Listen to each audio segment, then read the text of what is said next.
To Catch a Thief, by E.W. Hornung. Presented by Inspired Moon, the world's best short novels collection. To catch a thief. Society persons are not likely to have forgotten the series of audacious robberies by which so many of themselves suffered in turn during the brief course of a recent season. Raid after raid was made upon the smartest houses in town, and within a few weeks more than one exalted head had been shorn of its priceless tiara. The Duke and Duchess of Dorchester lost half the portable pieces of their historic plate on the very night of their Grace's almost equally historic costume ball. The Kenworthy diamonds were taken in broad daylight, during the excitement of a charitable meeting on the ground floor, and the gifts of her belted bridegroom to Lady May Paulton while the outer air was thick with a prismatic shower of confetti. It was obvious that all this was the work of no ordinary thief, and perhaps inevitable that the name of Raffles should have been dragged from oblivion by callous disrespecters of the departed and unreasoning apologists for the police. These wiseacres did not hesitate to bring a dead man back to life because they knew of no living one capable of such feats. It is their heedless and inconsequent calumnies that the present paper is partly intended to refute. As a matter of fact, our joint innocence in this matter was only exceeded by our common envy, and for a long time, like the rest of the world, neither of us had the slightest clue to the identity of the person who was following in our steps with such irritating results. "I should mind less," said Raffles, "if the fellow were really playing my game. But abuse of hospitality was never one of my strokes, and it seems to me the only shot he's got. When we took old Lady Melrose's necklace, Bunny, we were not staying with the Melroses, if you recollect. We were discussing the robberies for the 100th time, but for once under conditions more favorable to animated conversation than our unique circumstances permitted in the flat. We did not often dine out. Dr. Theobald was one impediment. The risk of recognition was another. But there were exceptions, when the doctor was away or the patient defiant, and on these rare occasions we frequented a certain unpretentious restaurant in the Fulham Quarter, where the cooking was plain but excellent, and the cellar a surprise. Our bottle of '89 champagne was empty to the label when the subject arose, to be touched by Raffles in the reminiscent manner indicated above.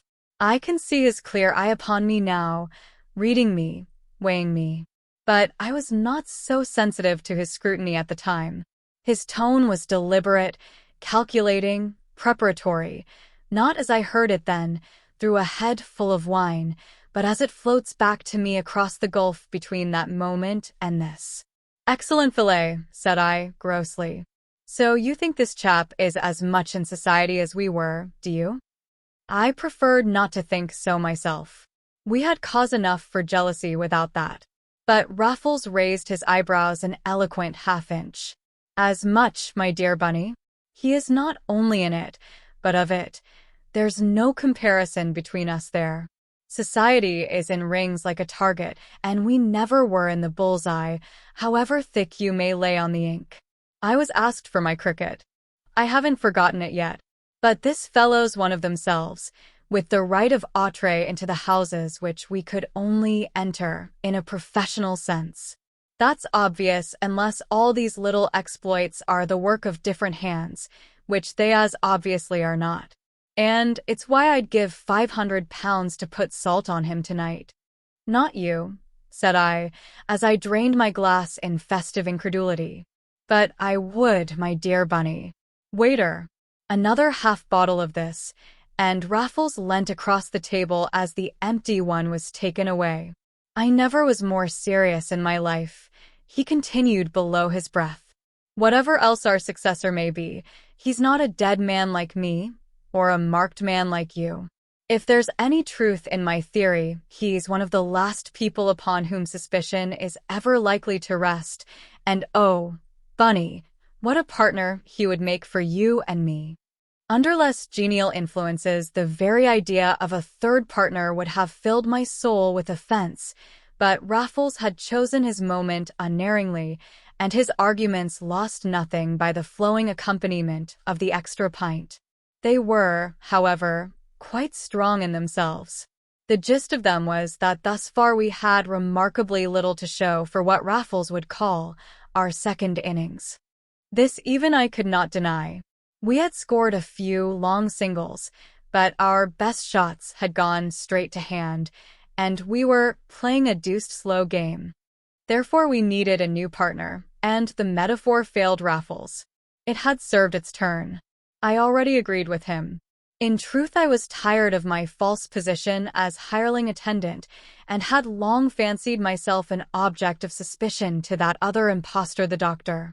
A fresh, untrammeled start was a fascinating idea to me, though 2 was company, and 3 in our case might be worse than none. But I did not see how we could hope, with our respective handicaps, to solve a problem which was already the despair of Scotland Yard. "Suppose I have solved it," observed Raffles, cracking a walnut in his palm. "How could you?" I asked, without believing for an instant that he had. "I have been taking the Morning Post for some time now." "Well, you have got me a good many odd numbers of the less base society papers. I can't for the life of me see what you're driving at." Raffles smiled indulgently as he cracked another nut. "That's because you've neither observation nor imagination, Bunny, and yet you try to write." "Well, you wouldn't think it, but I have a fairly complete list of the people who were at the various functions under cover of which these different little coups were brought off." I said very stolidly that I did not see how that could help him. It was the only answer to his good-humored but self-satisfied contempt. It happened also to be true. "Think," said Raffles, in a patient voice. "When thieves break in and steal," said I, "upstairs, I don't see much point in discovering who is downstairs at the time." "Quite," said Raffles, "when they do break in. But that's what they have done in all these cases. An upstairs door found screwed up, when things were at their height below. Thief gone and jewels with him before alarm could be raised. Why, the trick's so old that I never knew you condescend to play it." "Not so old as it looks," said Raffles, choosing the cigars and handing me mine. "Cognac or Benedictine, Bunny?" "Brandy," I said coarsely. "Besides," he went on, "the rooms were not screwed up. At Dorchester House, at any rate, the door was only locked and the key missing, so that it might have been done on either side." "But that was where he left his rope ladder behind him," I exclaimed in triumph, but Raffles only shook his head. "I don't believe in that rope ladder, Bunny, except as a blind." "Then what on earth do you believe?" "That every one of these so-called burglaries has been done from the inside, by one of the guests, and what's more, I'm very much mistaken if I haven't spotted the right sportsman." I began to believe that he really had. There was such a wicked gravity in the eyes that twinkled faintly into mine. I raised my glass in convivial congratulation, and still remember the somewhat anxious eye with which Raffles saw it emptied. "I can only find one likely name," he continued, "that figures in all these lists, and it is anything but a likely one at first sight. Lord Ernest Belville was at all those functions. Know anything about him, Bunny?" "Not the rational drink fanatic?" "Yes. That's all I want to know." "Quite," said Raffles. "And yet what could be more promising? A man whose views are so broad and moderate, and so widely held already, saving your presence, Bunny, does not bore the world with them without ulterior motives. So far, so good. What are this chap's motives? Does he want to advertise himself?" "No, he's somebody already." "But is he rich?" "On the contrary, he's as poor as a rat for his position, and apparently without the least ambition to be anything else. Certainly, he won't enrich himself by making a public fad of what all sensible people are agreed upon as it is. Then suddenly one gets one's own old idea, the alternative profession. My cricket, his rational drink. But it is no use jumping to conclusions. I must know more than the newspapers can tell me. Our aristocratic friend is 40 and unmarried. What has he been doing all these years? How the devil was I to find out? How did you? I asked, declining to spoil my digestion with a conundrum, as it was his evident intention that I should. Interviewed him, said Raffles, smiling slowly on my amazement. You interviewed him? I echoed. When and where? Last Thursday night, when, if you remember, we kept early hours, because I felt done. What was the use of telling you what I had up my sleeve, Bunny? It might have ended in fizzle, as it still may. But Lord Ernest Belville was addressing the meeting at Exeter Hall. I waited for him when the show was over, dogged him home to King John's mansions, and interviewed him in his own rooms there before he turned in. My journalistic jealousy was piqued to the quick, affecting a skepticism I did not feel, for no outrage was beyond the pale of his impudence. I inquired dryly which journal Raffles had pretended to represent. It is unnecessary to report his answer. I could not believe him without further explanation. I should have thought, he said, that even you would have spotted a practice I never omit upon certain occasions. I always pay a visit to the drawing room and fill my waistcoat pocket from the card tray. It is an immense help in any little temporary impersonation. On Thursday night, I sent up the card of a powerful writer connected with a powerful paper. If Lord Ernest had known him in the flesh, I should have been obliged to confess to a journalistic ruse. Luckily, he didn't, and I had been sent by my editor to get the interview for next morning. What could be better for the alternative profession? I inquired what the interview had brought forth. Everything, said Raffles. Lord Ernest has been a wanderer these 20 years. Texas, Fiji, Australia. I suspect him of wives and families in all three. But his manners are a liberal education. He gave me some beautiful whiskey and forgot all about his fad. He is strong and subtle, but I talked him off his guard. He is going to the Kirkleathams tonight. I saw the card stuck up. I stuck some wax into his keyhole as he was switching off the lights. And, with an eye upon the waiters, Raffles showed me a skeleton key, newly twisted and filed, but my share of the extra pint, I am afraid no fair share, had made me dense. I looked from the key to Raffles with puckered forehead, for I happened to catch sight of it in the mirror behind him.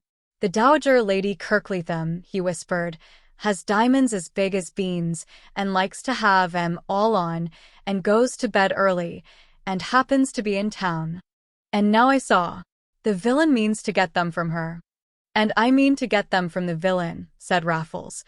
Or, rather, your share and mine. Will he consent to a partnership? We shall have him at our mercy. He daren't refuse. Raffles' plan was to gain access to Lord Ernest's rooms before midnight. There we were to lie in wait for the aristocratic rascal, and if I left all details to Raffles, and simply stood by in case of a rumpus, I should be playing my part and earning my share. It was a part that I had played before, not always with a good grace, though there had never been any question about the share. But tonight I was nothing loath. I had had just champagne enough. How Raffles knew my measure, and I was ready and eager for anything. Indeed, I did not wish to wait for the coffee, which was to be especially strong by order of Raffles. But on that he insisted, and it was between 10 and 11 when at last we were in our cab. It would be fatal to be too early, he said as we drove.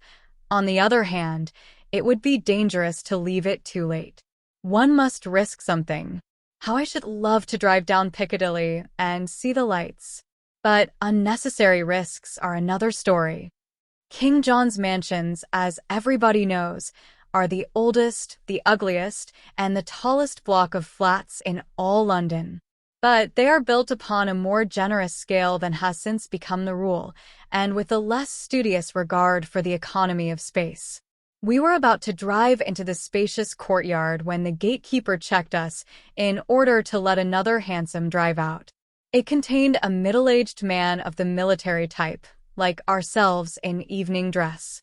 That much I saw as his hansom crossed our bows, because I could not help seeing it, but I should not have given the incident a second thought if it had not been for his extraordinary effect upon Raffles. In an instant he was out upon the curb, paying the cabby, and in another he was leading me across the street, away from the mansions. "Where on earth are you going?" I naturally exclaimed. "Into the park," said he. "We are too early." His voice told me more than his words. It was strangely stern. Was that him in the hansom? It was. "Well, then, the coast's clear," said I, comfortably. I was for turning back then and there, but Raffles forced me on with a hand that hardened on my arm. "It was a nearer thing than I care about," said he. "This seat will do. No, the next one's further from a lamppost. We will give him a good half-hour, and I don't want to talk." We had been seated some minutes when Big Ben sent a languid chime over our heads to the stars. It was 10:30, and a sultry night. 11 had struck before Raffles awoke from his sullen reverie and recalled me from mine with a slap on the back. In a couple of minutes we were in the lighted vestibule at the inner end of the courtyard of King John's mansions. "Just left Lord Ernest at Lady Kirkleatham's," said Raffles. "Gave me his key and asked us to wait for him in his rooms. Will you send us up in the lift?" In a small way, I never knew old Raffles do anything better. There was not an instant's demur. Lord Ernest Belville's rooms were at the top of the building, but we were in them as quickly as lift could carry and page boy conduct us. And there was no need for the skeleton key after all. The boy opened the outer door with one of his own and switched on the lights before leaving us. "Now that's interesting," said Raffles, as soon as we were alone. "They can come in and clean when he is out. What if he keeps his swag at the bank? By Jove, that's an idea for him. I don't believe he's getting rid of it. It's all lying low somewhere, if I'm not mistaken, and he's not a fool." While he spoke, he was moving about the sitting room, which was charmingly furnished in the antique style, and making as many remarks as though he were an auctioneer's clerk with an inventory to prepare and a day to do it in, instead of a cracksman who might be surprised in his crib at any moment. "Chippendale of sorts, Bunny? Not genuine, of course, but where can you get genuine Chippendale now, and who knows it when they see it? There's no merit in mere antiquity. Yet the way people pose on the subject. If a thing's handsome and useful and good cabinet making, it's good enough for me. Hadn't we better explore the whole place?" I suggested nervously. He had not even bolted the outer door. Nor would he when I called his attention to the omission. "If Lord Ernest finds his rooms locked up, he'll raise Cain," said Raffles. "We must let him come in and lock up for himself before we corner him." "What, he won't come yet. If he did, it might be awkward, for they'd tell him down below what I told them. A new staff comes on at midnight. I discovered that the other night. Supposing he does come in before? Well, he can't have us turned out without first seeing who we are, and he won't try it on when I've had one word with him. Unless my suspicions are unfounded, I mean. Isn't it about time to test them? My good Bunny, what do you suppose I've been doing all this while? He keeps nothing in here. There isn't a lock to the Chippendale that you couldn't pick with a penknife, and not a loose board in the floor, for I was treading for one before the boy left us. Chimney's no use in a place like this, where they keep them swept for you. Yes, I'm quite ready to try his bedroom. There was but a bathroom besides, no kitchen, no servant's room. Neither are necessary in King John's mansions. I thought it as well to put my head inside the bathroom while Raffles went into the bedroom, for I was tormented by the horrible idea that the man might all this time be concealed somewhere in the flat. But the bathroom blazed void in the electric light. I found Raffles hanging out of the starry square which was the bedroom window, for the room was still in darkness. I felt for the switch at the door. "Put it out again," said Raffles fiercely. He rose from the sill, drew blind and curtains carefully, then switched on the light himself. It fell upon a face creased more in pity than in anger, and Raffles only shook his head as I hung mine. "It's all right, old boy," said he. "But corridors have windows too, and servants have eyes, and you and I are supposed to be in the other room, not in this. But cheer up, Bunny. This is the room. Look at the extra bolt on the door. He's had that put on, and there's an iron ladder to his window in case of fire. Way of escape ready against the hour of need. He's a better man than I thought him, Bunny, after all. But you may bet your bottom dollar that if there's any boodle in the flat, it's in this room." Yet the room was very lightly furnished, and nothing was locked. We looked everywhere, but we looked in vain. The wardrobe was filled with hanging coats and trousers in a press, the drawers with the softest silk and finest linen. It was a camp bedstead that would not have unsettled an anchorite. There was no place for treasure there. I looked up the chimney, but Raffles told me not to be a fool and asked if I ever listened to what he said.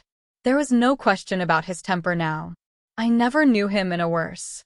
"Then he has got it in the bank," he growled. "I'll swear I'm not mistaken in my man." I had the tact not to differ with him there. But I could not help suggesting that now was our time to remedy any mistake we might have made. We were on the right side of midnight still. "Then we stultify ourselves downstairs," said Raffles. "No, I'll be shot if I do. He may come in with the Kirkleatham diamonds. You do what you like, Bunny, but I don't budge."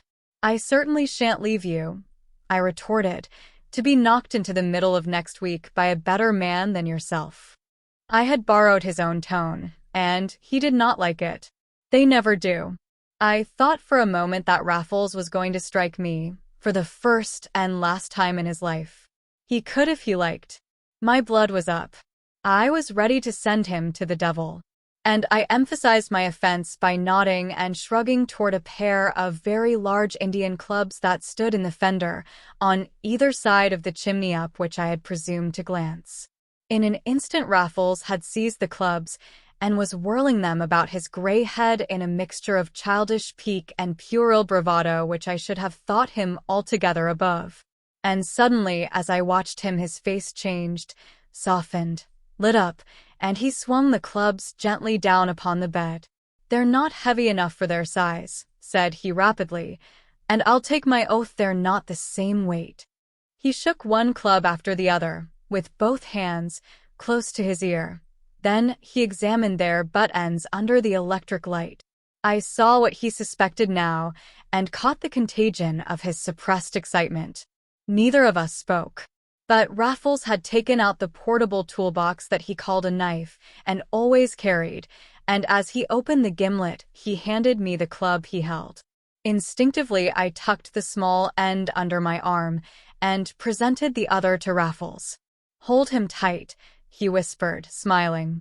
"He's not only a better man than I thought him, Bunny, he's hit upon a better dodge than ever I did, of its kind. Only I should have weighted them evenly, to a hair." He had screwed the gimlet into the circular butt, close to the edge, and now we were wrenching in opposite directions. For a moment or more nothing happened. Then all at once something gave, and Raffles swore an oath as soft as any prayer. And for the minute after that his hand went round and round with the gimlet, as though he were grinding a piano organ, while the end wormed slowly out on its delicate thread of fine hard wood. The clubs were as hollow as drinking horns, the pair of them, for we went from one to the other, without pausing to undo the padded packets that poured out upon the bed. These were deliciously heavy to the hand, yet thickly swathed in cotton wool, so that some stuck together, retaining the shape of the cavity, as though they had been run out of a mold. And when we did open them, but let Raffles speak. He had deputed me to screw in the ends of the clubs, and to replace the latter in the fender, where we had found them. When I had done, the counterpane was glittering with diamonds where it was not shimmering with pearls. "If this isn't that tiara that Lady May was married in," said Raffles, and that disappeared out of the room she changed in, while it rained confetti on the steps, "I'll present it to her instead of the one she lost." It was stupid to keep these old gold spoons, valuable as they are. They made the difference in the weight. Here we have probably the Kenworthy diamonds. I don't know the history of these pearls. This looks like one family of rings, left on the basin stand, perhaps, alas, poor lady. And that's the lot. Our eyes met across the bed. What's it all worth? I asked hoarsely. Impossible to say. But more than all we ever took in all our lives. That I'll swear to. More than all. My tongue swelled with the thought. But it'll take some turning into cash, old chap. And must it be a partnership? I asked, finding a lugubrious voice at length. Partnership be damned, cried Raffles heartily. Let's get out quicker than we came in. We pocketed the things between us, cotton wool and all, not because we wanted the latter, but to remove all immediate traces of our really meritorious deed. The sinner won't dare to say a word when he does find out, remarked Raffles of Lord Ernest, but that's no reason why he should find out before he must. Everything's straight in here, I think. No. Better leave the window open as it was, and the blind up. Now out with the light. One peep at the other room. That's all right, too. Out with the passage light, Bunny, while I open. His words died away in a whisper. A key was fumbling at the lock outside. Out with it, whispered Raffles in an agony, and as I obeyed, he picked me off my feet and swung me bodily, but silently into the bedroom, just as the outer door opened and a masterful step strode in. The next 5 were horrible minutes. We heard the apostle of rational drink unlock one of the deep drawers in his antique sideboard, and sounds followed suspiciously, like the splash of spirits and the steady stream from a siphon. Never before or since did I experience such a thirst as assailed me at that moment, nor do I believe that many tropical explorers have known its equal. But I had Raffles with me, and his hand was as steady and as cool as the hand of a trained nurse. That I know because he turned up the collar of my overcoat for me, for some reason, and buttoned it at the throat. I afterwards found that he had done the same to his own, but I did not hear him doing it. The one thing I heard in the bedroom was a tiny metallic click, muffled and deadened in his overcoat pocket, and it not only removed my last tremor, but strung me to a higher pitch of excitement than ever. Yet I had then no conception of the game that Raffles was deciding to play, and that I was to play with him in another minute. It cannot have been longer before Lord Ernest came into his bedroom. Heavens, but my heart had not forgotten how to thump. We were standing near the door, and I could swear he touched me. Then his boots creaked, there was a rattle in the fender, and Raffles switched on the light. Lord Ernest Belville crouched in its glare with one Indian club held by the end, like a footman with a stolen bottle. A good-looking, well-built, iron-gray, iron-jawed man, but a fool and a weakling at that moment, if he had never been either before. Lord Ernest Belville, said Raffles, it's no use. This is a loaded revolver, and if you force me I shall use it on you as I would on any other desperate criminal. I am here to arrest you for a series of robberies at the Duke of Dorchester's, Sir John Kenworthy's, and other noblemen's and gentlemen's houses during the present season. You'd better drop what you've got in your hand. It's empty. Lord Ernest lifted the club an inch or two, and with it his eyebrows, and after it his stalwart frame as the club crashed back into the fender. And as he stood at his full height, a courteous but ironic smile under the cropped mustache, he looked what he was, criminal or not. Scotland Yard, said he. That's our affair, my lord. I didn't think they'd got it in them, said Lord Ernest. Now I recognize you. You're my interviewer. No, I didn't think any of you fellows had got all that in you. Come into the other room, and I'll show you something else. Oh, keep me covered by all means. But look at this. On the antique sideboard, their size doubled by reflection in the polished mahogany, lay a coruscating cluster of precious stones, that fell in festoons about Lord Ernest's fingers as he handed them to Raffles, with scarcely a shrug. "The Kirkleatham diamonds," said he. "Better add 'em to the bag." Raffles did so without a smile, with his overcoat buttoned up to the chin, his tall hat pressed down to his eyes, and between the two his incisive features and his keen, stern glance, he looked the ideal detective of fiction and the stage. What I looked, God knows, but I did my best to glower and show my teeth at his side. I had thrown myself into the game, and it was obviously a winning one. "Wouldn't take a share, I suppose?" Lord Ernest said casually. Raffles did not condescend to reply. I rolled back my lips like a bullpup. "Then a drink, at least." My mouth watered, but Raffles shook his head impatiently. "We must be going, my lord, and you will have to come with us." I wondered what in the world we should do with him when we had got him. "Give me time to put some things together. Pair of pajamas and toothbrush, don't you know?" "I cannot give you many minutes, my lord, but I don't want to cause a disturbance here, so I'll tell them to call a cab if you like. But I shall be back in a minute, and you must be ready in 5. Here, Inspector, you'd better keep this while I am gone." And I was left alone with that dangerous criminal. Raffles nipped my arm as he handed me the revolver, but I got small comfort out of that. "Seagreen incorruptible?" inquired Lord Ernest as we stood face to face. "You don't corrupt me," I replied through naked teeth. "Then come into my room. I'll lead the way. Think you can hit me if I misbehave?" I put the bed between us without a second's delay. My prisoner flung a suitcase upon it and tossed things into it with a dejected air. Suddenly, as he was fitting them in, without raising his head, which I was watching, his right hand closed over the barrel with which I covered him. "You'd better not shoot," he said, a knee upon his side of the bed. "If you do, it may be as bad for you as it will be for me." I tried to wrest the revolver from him. "I will if you force me," I hissed. "You'd better not," he repeated, smiling, and now I saw that if I did I should only shoot into the bed or my own legs. His hand was on the top of mine, bending it down, and the revolver with it.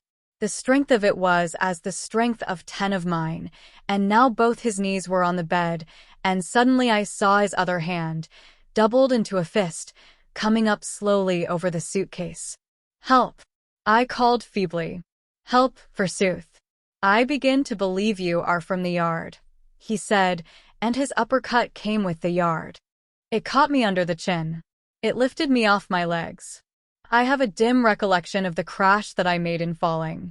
Raffles was standing over me when I recovered consciousness. I lay stretched upon the bed across which that blackguard Belleville had struck his knavish blow. The suitcase was on the floor, but its dastardly owner had disappeared. "Is he gone?" was my first faint question. "Thank God you're not, anyway," replied Raffles, with what struck me then as mere flippancy. I managed to raise myself upon one elbow. "I meant Lord Ernest Belleville," said I, with dignity. "Are you quite sure that he's cleared out?" Raffles waved a hand towards the window, which stood wide open to the summer stars. "Of course," said he, "and by the route I intended him to take. He's gone by the iron ladder, as I hoped he would. What on earth should we have done with him?" "My poor dear Bunny, I thought you'd take a bribe. But it's really more convincing as it is, and just as well for Lord Ernest to be convinced for the time being." "Are you sure he is?" I questioned, as I found a rather shaky pair of legs. "Of course," cried Raffles again, in the tone to make one blush for the least misgiving on the point. "Not that it matters one bit," he added airily, "for we have him either way, and when he does tumble to it, as he may any minute, he won't dare to open his mouth." "Then the sooner we clear out the better," said I, but I looked askance at the open window, for my head was spinning still. "When you feel up to it," returned Raffles, "we shall stroll out, and I shall do myself the honor of ringing for the lift. The force of habit is too strong in you, Bunny. I shall shut the window and leave everything exactly as we found it.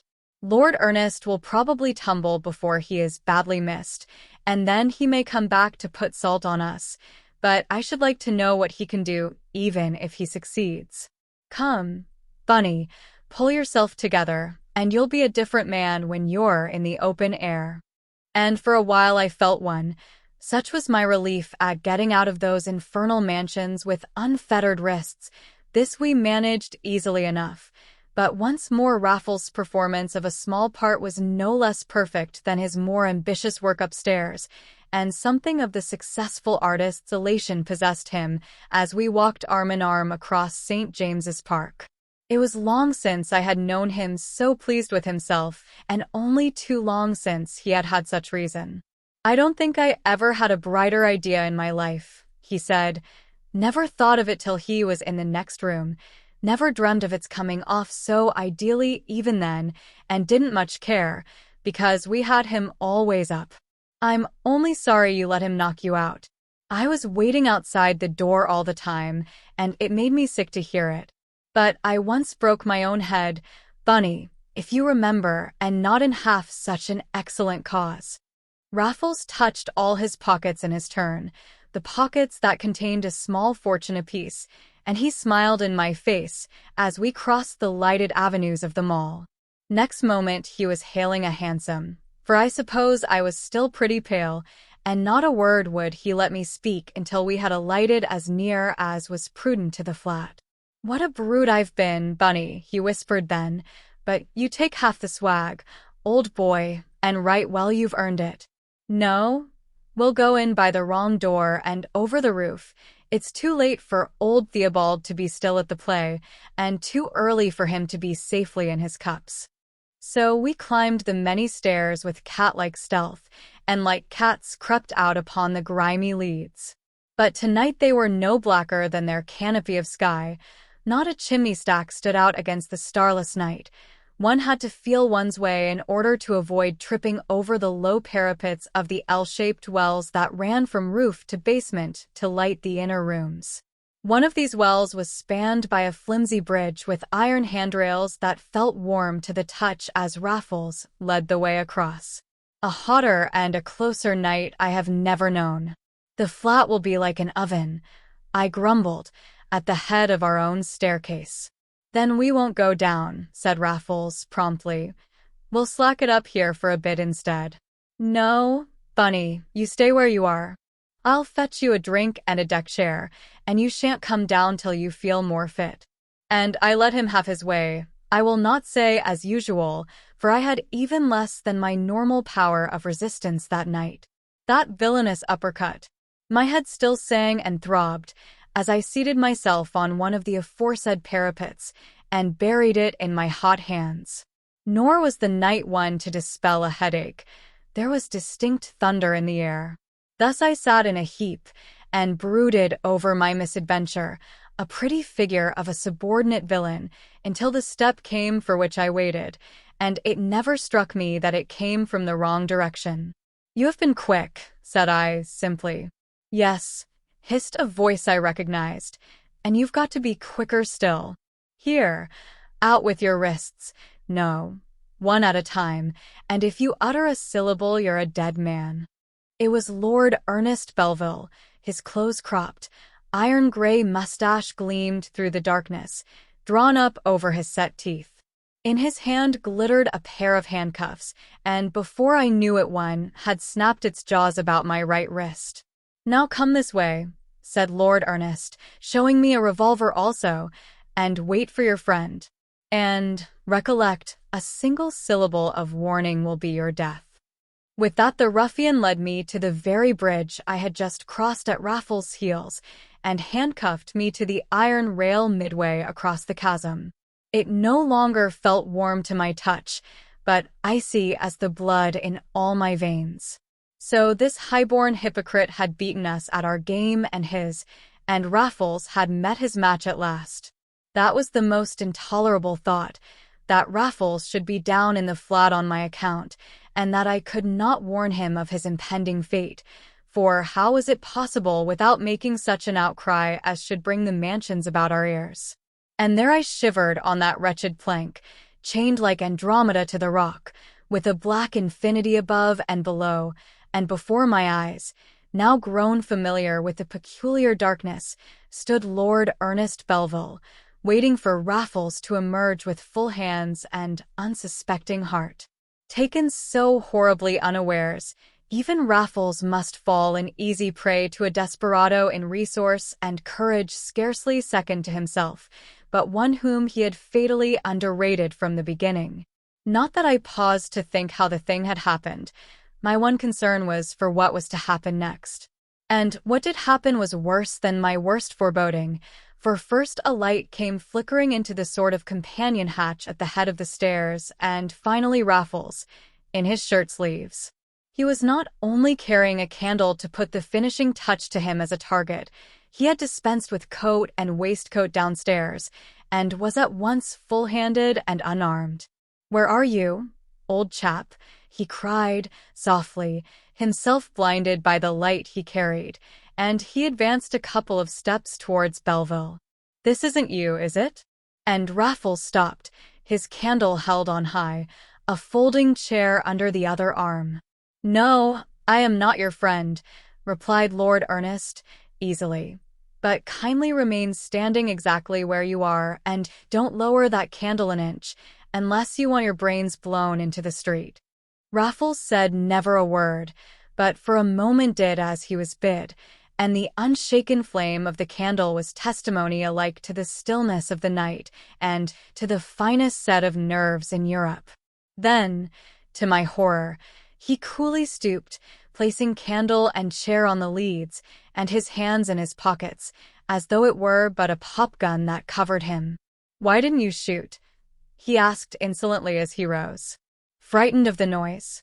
I should be, too, with an old pattern machine like that. All very well for service in the field, but on the housetops at dead of night." "I shall shoot, however," replied Lord Ernest, as quietly in his turn, and with less insolence, "and chance the noise, unless you instantly restore my property. I am glad you don't dispute the last word," he continued after a slight pause. "There is no keener honor than that which subsists, or ought to subsist, among thieves, and I need hardly say that I soon spotted you as one of the fraternity. Not in the beginning, mind you. For the moment I did think you were one of these smart detectives jumped to life from some sixpenny magazine, but to preserve the illusion you ought to provide yourself with a worthier lieutenant. It was he who gave your show away," chuckled the wretch, dropping for a moment the affected style of speech which seemed intended to enhance our humiliation. "Smart detectives don't go about with little innocence to assist them. You needn't be anxious about him, by the way. It wasn't necessary to pitch him into the street. He is to be seen though not heard, if you look in the right direction. Nor must you put all the blame upon your friend. It was not he, but you, who made so sure that I had got out by the window. You see, I was in my bathroom all the time, with the door open." "The bathroom, eh?" Raffles echoed with professional interest. "And you followed us on foot across the park?" "Of course. And then in a cab? And afterwards on foot once more. The simplest skeleton would let you in down below." I saw the lower half of Lord Ernest's face grinning in the light of the candle set between them on the ground. "You follow every move," said he. "There can be no doubt you are one of the fraternity, and I shouldn't wonder if we had formed our style upon the same model. Ever know A.J. Raffles?" The abrupt question took my breath away, but Raffles himself did not lose an instant over his answer. "Intimately," said he. "That accounts for you, then," laughed Lord Ernest, "as it does for me, though I never had the honor of the master's acquaintance. Nor is it for me to say which is the worthier disciple. Perhaps, however, now that your friend is handcuffed in midair and you yourself are at my mercy, you will concede me some little temporary advantage." And his face split in another grin from the cropped mustache downward, as I saw no longer by candlelight but by a flash of lightning which tore the sky in two before Raffles could reply. "You have the bulge at present," admitted Raffles, "but You have still to lay hands upon your, or our, ill-gotten goods. To shoot me is not necessarily to do so. To bring either one of us to a violent end is only to court a yet more violent and infinitely more disgraceful one for yourself. Family considerations alone should rule that risk out of your game. Now, an hour or two ago, when the exact opposite. The remainder of Raffles' speech was drowned from my ears by the belated crash of thunder which the lightning had foretold. So loud, however, was the crash when it came, that the storm was evidently approaching us at a high velocity, yet as the last echo rumbled away, I heard Raffles talking as though he had never stopped. "You offered us a share," he was saying. "Unless you mean to murder us both in cold blood, it will be worth your while to repeat that offer. We should be dangerous enemies. You had far better make the best of us as friends." "Lead the way down to your flat," said Lord Ernest, with a flourish of his service revolver, "and perhaps we may talk about it. It is for me to make the terms, I imagine, and in the first place I am not going to get wet to the skin up here." The rain was beginning in great drops, even as he spoke, and by a second flash of lightning I saw Raffles pointing to me. "But what about my friend?" said he. And then came the second peal. "Oh, he's all right," the great brute replied. "Do him good. You don't catch me letting myself in for 2-1. "You will find it equally difficult," rejoined Raffles, "to induce me to leave my friend to the mercy of a night like this. He has not recovered from the blow you struck him in your own rooms. I am not such a fool as to blame you for that, but you are a worse sportsman than I take you for if you think of leaving him where he is. If he stays, however, so do I." And, just as it ceased, Raffles' voice seemed distinctly nearer to me, but in the darkness and the rain, which was now as heavy as hail, I could see nothing clearly. The rain had already extinguished the candle. I heard an oath from Belleville, a laugh from Raffles, and for a second that was all. Raffles was coming to me, and the other could not even see to fire. That was all I knew in the pitchy interval of invisible rain before the next crash and the next flash. And then, this time they came together, and not till my dying hour shall I forget the sight that the lightning lit and the thunder applauded. Raffles was on one of the parapets of the gulf that my footbridge spanned, and in the sudden illumination he stepped across it as one might across a garden path. The width was scarcely greater, but the depth. In the sudden flare I saw to the concrete bottom of the well, and it looked no larger than the hollow of my hand. Raffles was laughing in my ear. He had the iron railing fast. It was between us, but his foothold was as secure as mine. Lord Ernest Belleville, on the contrary, was the fifth of a second late for the light, and half a foot short in his spring. Something struck our plank bridge so hard as to set it quivering like a harp string. There was half a gasp and half a sob in midair beneath our feet, and then a sound far below that I prefer not to describe. I am not sure that I could hit upon the perfect simile. It is more than enough for me that I can hear it still. And with that sickening sound came the loudest clap of thunder yet, and a great white glare that showed us our enemy's body far below, with one white hand spread like a starfish, but the head of him mercifully twisted underneath.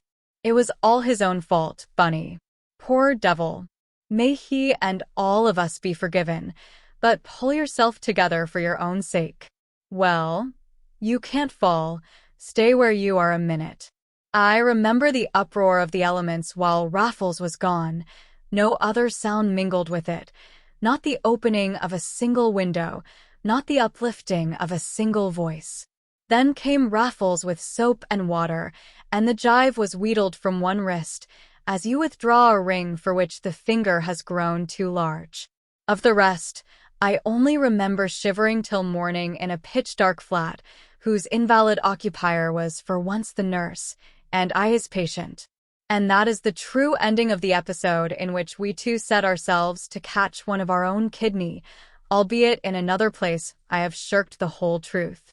It is not a grateful task to show Raffles as completely at fault as he really was on that occasion, nor do I derive any subtle satisfaction from recounting my own twofold humiliation, or from having assisted never so indirectly in the death of a not uncongenial sinner. The truth, however, has after all a merit of its own, and the great kinsfolk of poor Lord Ernest have but little to lose by its divulgence.